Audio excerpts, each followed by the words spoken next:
আজকে আমরা চলে এসেছি একটি প্রত্যন্ত গ্রাম অঞ্চলে। সেখানকার মানুষের জীবনযাপন কিরকম হয় সেটাই আজকে আপনাদের দেখাবো। এই এভরিওয়ান, আসসালামু আলাইকুম, কি অবস্থা সবার? তো ভিডিও প্রথমেই গিয়ে বুঝে গেছে আজকে আমরা কোথায় চলে যাচ্ছি। আজকে আমরা যাচ্ছি একটি প্রত্যন্ত গ্রামাঞ্চলের চরে।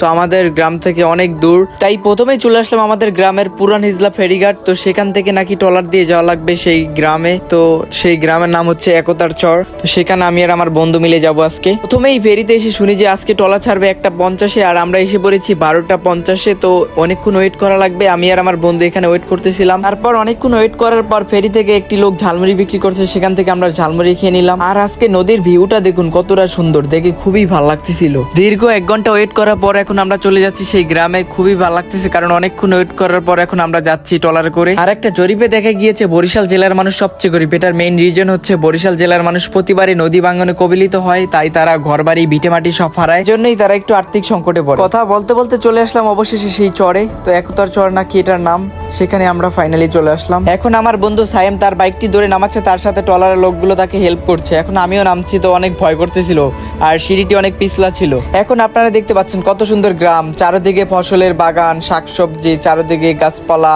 আর এর ভিতর দিয়ে রাস্তা, কত সুন্দর, এই দেখতে খুবই ভালো লাগতেছিল। একটা কথা আপনাদের বলতে আমি ভুলে গিয়েছিলাম, আর আজকে আমার বন্ধু সাইমের বোনের বাসায় যাবে ও, তাই এই জন্য আমাকে নিয়ে আসছে চরে। তো চরটা কত সুন্দর আপনারা দেখতেই পাচ্ছেন, চারদিকে কত সুন্দর। আর এই গ্রামের গাছগুলো দেখুন কত সুন্দর, আঁকা বাঁকা রাস্তার চারদিকে, আর মাঝখান দিয়ে পিচ রাস্তা। খুবই ভালো লাগতেছিল আজকে এই গ্রামে এসে। যতই সামনে যাই ততই ভালো লাগতেছে, কারণ দুই পাশে পেয়ারা গাছের বাগান, তারপর চালতা গাছ, আরো কলা গাছ, আর বিভিন্ন ফলের গাছ। যত দেখি ততই ভালো লাগে। এখন আমরা দেখতে পাচ্ছি গ্রামীণ সেই ঐতিহ্য, যেটা আমাদের গ্রাম্য ভাষায় বলে নাড়াপালা গরুর। তো দেখতে পাচ্ছেন কত সুন্দর নাড়াপালা চারদিকে। তারপর দেখছি রাস্তা কত সুন্দর। আরো একটি মজার বিষয় হচ্ছে গরুগুলো কি সুন্দর রাস্তার উপর বসে আছে, দেখতে কত সুন্দর লাগছে, তাই না? কত সুন্দর গ্রামে কত সুন্দর একটি মসজিদ। মসজিদটি দেখে বিশেষ করে আমার খুবই ভালো লাগতেছিল, আর চারদিকে কত সুন্দর গাছপালা। এটা দেখে আমার কাছে বিশেষ করে খুবই ভালো লাগছিল। আর আমি কখনো এই গ্রামে আসিনি, এই আজকে ফার্স্ট টাইম আসলাম। প্রথমেই রাস্তাগুলো খুবই ভালো ছিল, আর একটু দূরে এসে দেখছি যে রাস্তার অবস্থা খুবই খারাপ। আর ব্রিজটা অবস্থা দেখছেন আপনারা কতটা ভয়ঙ্কর। আর যেহেতু বন্ধুর বোনের বাসা বলে কথা, যেতে তো হবেই, তাই না? দীর্ঘ অনেকটা পথ পাড়ি দিয়ে অবশেষে সেই প্রত্যন্ত গ্রাম অঞ্চলের ভিতরে